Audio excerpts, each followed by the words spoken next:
Mainly concept है, समझा देता हूँ मैं आपको।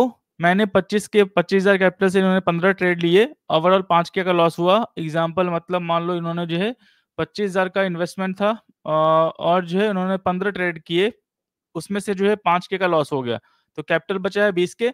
अब इसमें 20K में टैक्सेस कटेगा, वो बाद में कल सुबह पता चल जाएगा कितना हुआ है।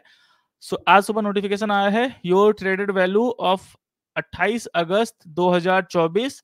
ये एफओ का मतलब होता है फ्यूचर एंड ऑप्शंस। आपने फ्यूचर एंड ऑप्शंस में ट्रेड किया होगा, तो ये चीजें जो है ध्यान रखना आप। ओके, तो यहाँ पे फ्यूचर एंड ऑप्शन से आपका अगर मान लो सीएम होगा तो कैश मार्केट होगा, यहाँ पे आपको दिख जाएगा। इसके बाद जो है ये आपका ट्रेडेड वैल्यू है, बताऊंगा ये कैसे निकलता है। Check your registered email 6 lakh. कैसे, मेरा टैक्स वगैरह तो नहीं जाएगा, मेरे को आईटीआर फाइल नहीं करना चाहिए। नहीं, देखो मैं फिर से बोलता हूँ, जो भी आपका आईटीआर आएगा वो आपके आएगा प्रॉफिट पे। अगर आपका वॉल्यूम बहुत ज्यादा है, 5 करोड़ 10 करोड़ से ऊपर जा रहा है, तो आप कर सकते हो। लेकिन नहीं, अगर मान लो आप इनकम कर ही नहीं रहे हो, लॉस कर रहे हो, तो वहां पे जो है आप आईटीआर, अगर आपका प्रॉफिटेबल इनकम टैक्स जो लिमिट है आपका उससे ऊपर है, तो आप फाइल कर सकते हो। नीचे भी हो तो मैं आपको रिकमेंड करूंगा कि आईटीआर फाइल करना जरूरी नहीं है, लेकिन आपकी एक आदत होनी चाहिए। आपको जो है आईटीआर चाहे निल हो, चाहे आप टैक्सेबल लिमिट से नीचे हो, चाहे कहीं पे भी हो, आप एक बार जो है आईटीआर जो है फाइल कर दें, सीए को डिटेल दें, वो फाइल कर देगा। अब मैं चीजें आपको बता रहा हूँ कैलकुलेट कैसे होता है। आपको, आपके पास 25,000 थे, 15 ट्रेड लिए। अब मैं दिखा दूं आपको, चीजें समझा दूं, चीजें आपको जो है दिक्कत नहीं होने वाली। जैसे मान लो मैं कैश मार्केट में कैलकुलेट करता हूं, सिंपल। बाई किया, अगर मान लो मैं लॉन्ग टर्म कर रहा हूं, मान लो मैंने लॉन्ग टर्म में 1000 शेयर्स बाई किए, तो आपको अमाउंट वही दिखेगा। यहाँ पे जो आपको वैल्यू दिख रहा है ना, ट्रेडेड वैल्यू, यहाँ पे सीएम दिखेगा आपको, और डेट दिखेगा, और वैल्यू दिखेगा।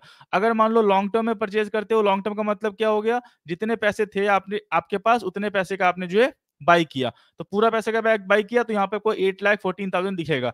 कितना क्वांटिटी है और कितना प्राइस है, उसी को बोलते हैं ट्रेडेड वैल्यू। सिंपल कॉन्सेप्ट है आपका। ट्रेडेड वैल्यू का जो है यहाँ पे कॉन्सेप्ट सिंपल है। क्वांटिटी कितना है, इसको आप मल्टीप्लाई कर दो प्राइस से, तो ये आपका हो गया ट्रेडेड वैल्यू, जो आपको मैसेज आता है। कैश सेगमेंट में हो गया। अब यहाँ पे मैं इसी को चेंज कर देता हूँ, इसी को चेंज कर दिया मैंने, इसको कर दिया इंट्राडे। इंट्राडे में देखो, आपको मार्जिन रिक्वायरमेंट कितने की है, 1,62,900 की है। आप लॉन्ग टर्म जाओगे तो पूरा जितना का वैल्यू है आपका, उतना मार्जिन रिक्वायरमेंट है। ये आपका ब्रोकरेज चार्ज है यहाँ पे। इंट्राडे में ये आपका चार्जेस है, लेकिन मार्जिन रिक्वायरमेंट 1,60,000, ऑलमोस्ट 1,63,000 की है। लेकिन आपका ट्रेडेड वैल्यू यहाँ पे इंट्राडे में क्या दिखाएगा, अगर मान लो इंट्राडे में जो है आपने 1000 क्वांटिटी को बाई किया, सिंपल कॉन्सेप्ट यहाँ पे बताऊं, अगर 1000 क्वांटिटी आपने बाई किया है, और यहाँ पे 1000 क्वांटिटी को जो है आपने सिर्फ बाई करके और सेल किया है, बाई प्राइस, और इसी प्राइस पे किया है, तो कितना दिखेगा आपको, 1000। एग्जाम्पल मैं 800 लेता हूं, तो ये हो गया आपका 8 लाख का बाइंग, और इसी प्राइस पे आप मान लो सेल करते हो, तो 1000 इंटू 800, ये हो गया आपका 8 लाख। टोटल ट्रेडेड वैल्यू आपको सुबह दिखेगा 16 लाख रुपीज का। लेकिन क्या आपने फंड्स में से कितना यूटिलाइज किया है, पैसा यूटिलाइज किया है ओनली 1,63,000 रुपीज। लेकिन आपको ट्रेडेड वैल्यू दिख रहा है 16 लाख रुपए का, तो इससे कोई मतलब नहीं है, इसको बस ऐसे ही रहने दो, इससे कोई मतलब नहीं है। जो आपका अमाउंट है, अगर मान लो आपने 1.6 लाख से आपने प्रॉफिट कर लिया 10 लाख का, तो आपको टैक्स देना है। बाकी जो यहाँ पे एक्सपेंसेस होंगे उसके बाद जो है आपको टैक्स देना होगा। ये आपका वैल्यू से आपको कोई उतना जो है मतलब नहीं होना चाहिए। आपको बस जानने के लिए चीजें हैं, बस आप जान जाए, उसमें उतना कंसर्न नहीं है। अब एफ एंड ओ में दिखाता हूँ आपको फ्यूचर एंड ऑप्शंस में कैसे है, जो आपको मैसेज आया था। ये तो हो गया कैश की बात हो गई, कैश मैंने समझा दिया। अब समझा रहा हूँ आपको एफ एंड ओ में जो है चीजें क्या है। यहाँ पे देखो, सितंबर का फ्यूचर है आपका, एसबीआई का। सिंपल, मैंने इसको ओपन किया, बाई किया। 750 का जो है लॉट है, मतलब एक लॉट में 750 मुझे बाई करना ही करना पड़ेगा। 700 डालूंगा नहीं लेगा, 750 क्वांटिटी मुझे बाई करना ही करना है।